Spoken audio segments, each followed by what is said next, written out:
पालम तालुक्यातील मुदखेड शिवारात जमिनीच्या जुन्या वादावरून एका शेतकरी कुटुंबावर आणि त्यांच्या मदतीला आलेल्या चुलत भावावर 15 ते 20 जणांच्या जमावानं काठ्या आणि लोखंडी गजानं प्राणघातक हल्ला केल्याची घटना घडली आहे। यात महिलेला लाथाबुक्क्यांनी मारहाण करून अंगावरील 4 तोळ्याचे दागिने आणि मोबाईल असा 2,05,000चा मुद्देमाल बळजबरीनं काढून घेतला।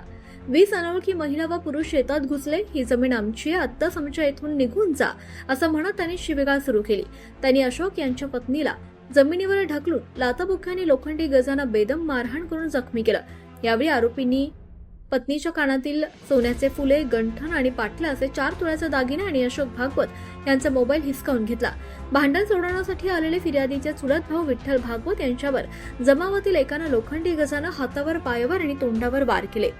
अशोक भागवत यांच्या तक्रारीवरून पालम पोलिसांनी दत्ता भागवत, मोहन भागवत, जीवनकला भागवत, वैष्णवी भागवत, लक्ष्मीबाई भागवत आणि इतर 15 ते 20 अनोळखी विरुद्ध विविध कलमान्वये गुन्हा दाखल केलाय। तालुका पालम। तर माझी जमीन 12/4 आणि 12/8 आहे।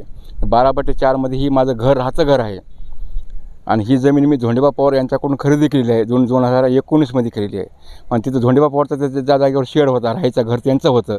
त्यांच्या घरात मी जाऊन राहिलो मी आणि त्यांनी मला काय केलं, आता मुक्तारनामा लिहून दिला की ही जमीन तुम्ही करा म्हणून, मला आता होईना गेली म्हणून।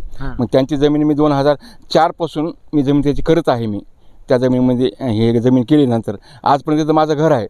पण विभागीय अधिकाऱ्यानं ते आपल्या 7/12 मध्ये बदल केला, त्याने मला कळूच दिलं नाही। बदल कसा झाला, काय झाला मला काही सांगितलंच नाही। 7/12 बदल झाला।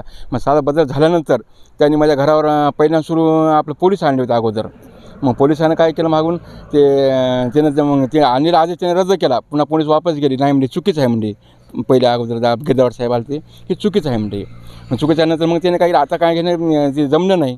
मग आता ह्यानं फाशी आपलं आता सध्याचा पोलीस पाटील दत्ता आणि त्याचा भाऊ आणि त्याच्या घरचे बाया आणि फाशी पाड्याचे 20-25 बाया आणि 20 गडी आणले होते। आणि त्या गड्यानं दुपारी 2 वाजता माझ्यावर अचानक प्रवास केला, म्हणजे वावरात आली, माझ्या घरात शिरले आल्यानंतर त्याने आधी मारलं मला, माझ्या बायकोला मला मारलं। घरला पूर्ण पसारा त्याने माझ्या घराच्या बाहेर फेकून दिला। मग मी काय केलं, 112 नंबर गाडीला फोन लावला। मग 12 नंबर गाडीला फोन, 12 नंबरचे माणसं आले। 12 नंबरच्या गाडीनं काय केलं, पूर्ण शूटिंग करून घेतलं अगोदर। शूटिंग केल्यानंतर मग मला काय म्हणते, 12 नंबरची पाठी तुम्ही आता इथून जा म्हणले, तुम्ही पोलीस स्टेशनला फिर्याद द्या। मी जाऊन फिर्याद दिली जाऊन। मग मी त्याचं पोलीस स्टेशनला 4ला गेलो, म्हणजे फिर्यादच घेतली नाही त्यानं 9-10 वाजेपर्यंत। 10 वाजता कोणातरी आमदार साहेबांना कोणतरी फोन केला प्रताप पाटलानं, तुम्ही याची फिर्याद का नाही घेतली। त्यावेळेस म्हणजे 10 वाजता माझी फिर्याद घेणं, म्हणजे 2 वाजेपर्यंत हिने मी फिर्याद घेतली। नंतर तोपर्यंत काय नाही, हिनं सोनं नेलं, घराला पसारा बाहेर काढा, ही फिर्याद झाली माझी। पण मी पोलीस स्टेशनला असताना मी तिकडे नव्हतोच ना, मी घरी नव्हतो, मी होतो पोलीस स्टेशनला। माझा मुकाम तिकडेच पाडा। मग रात्री हे ना काय केलं, मग आखाड्यावर 5-50 कोंबडे होते, हे फाशी पाड्याने काय केलं, मुकाम करून मी कोंबडे खाल्ले। समजे कोंबडे पार केले, समजा पार केलं, घरातला पसारा त्याने भरून याला पसारा। माझ्या वावरामध्ये वाहन कोणतं येत नाही, त्याने काय केलं, रोड उभा केला ट्रॅक्टर, ट्रॅक्टरमध्ये पूर्ण ह्यानं पसारा भरला। पसारा भरून त्यानं पूर्ण पसारा घेऊन गेले, पूर्ण पसारा।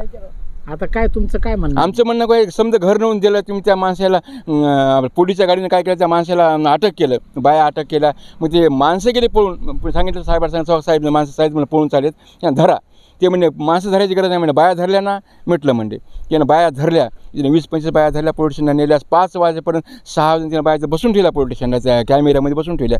मग 6 वाजता बाया दिलं काढून बायाला, जा म्हणजे बाहेर, तुम्ही तुमचं काही काम नाही। आता काय नेमकी काय मागणी आहे? आमचं मागणं घर धुवून नेलं, कोणती कारवाई नाही, केस नाही। आता मग संसारात समजा माझा उद्योग झाला ना, आता मला राहायला घर नाही। ठीक आहे, तुमच्या ज्या गोष्टी घटना घडल्या त्या गोष्टी आपल्याला मान्य आहे, पण तुमचा आरोप कोणावर आहे?